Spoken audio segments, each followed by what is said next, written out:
સાવલીમાં રામનવમી પૂર્વે પોલીસનો કડક બંદોબસ્ત, વ્યાપક ફૂડ પેટ્રોલિંગ હાથ ધરાયું. આવનારે રામનવમીના પાવન પર્વને ધ્યાનમાં રાખીને વડોદરા જિલ્લાના સાવલી નગરમાં પોલીસ તંત્ર સંપૂર્ણ રીતે સજ્જ બન્યું છે.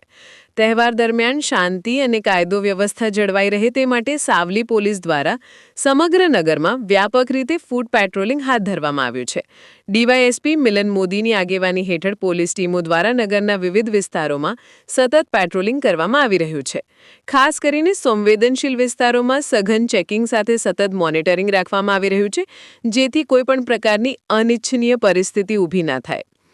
રામનવમી નિમિત્તે યોજાનારી શોભાયાત્રા દરમિયાન કોઈ અનિચ્છનીય ઘટના ન બને તે માટે પોલીસ દ્વારા પૂરતો અને કડક બંદોબસ્ત ગોઠવવામાં આવ્યો છે.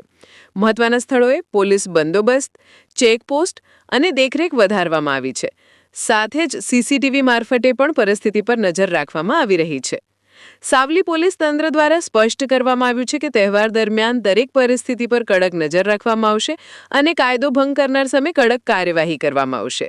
પોલીસ અધિકારીઓએ જણાવ્યું હતું કે સાવલી પોલીસ દરેક સંજોગોમાં તૈયાર છે અને રામનવમીનો તહેવાર કોઈપણ વિઘ્ન વિના શાંતિપૂર્ણ રીતે પૂર્ણ થાય તે માટે તમામ જરૂરી વ્યવસ્થાઓ કરવામાં આવી છે. રિપોર્ટર અંકિત પરમાર, સાવલી, વડોદરા.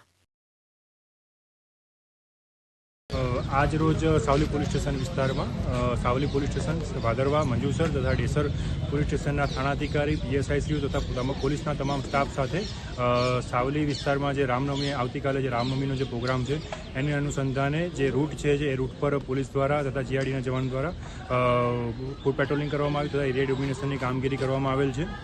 આ ઉપરાંત હું વડોદરા ગ્રામ્ય ડિવિઝન વતી સાવલીની જનતાને આવતીકાલના જે પ્રોગ્રામ છે એના માટે શુભકામના આપું છું અને શાંતિપૂર્ણ રીતે આપ આગામી તહેવાર ઉજવો એવી શુભકામનાઓ છે. સંવેદનશીલ વિસ્તાર માટે શું ખાસ વ્યવસ્થા કરવામાં આવી છે? સંવેદનશીલ વિસ્તારમાં પોલીસની તૈયારી વિશેષ કરેલી છે, જેમાં બોડી વન કેમેરા સાથે ત્યાં પોલીસનું ડિપ્લોયમેન્ટ છે.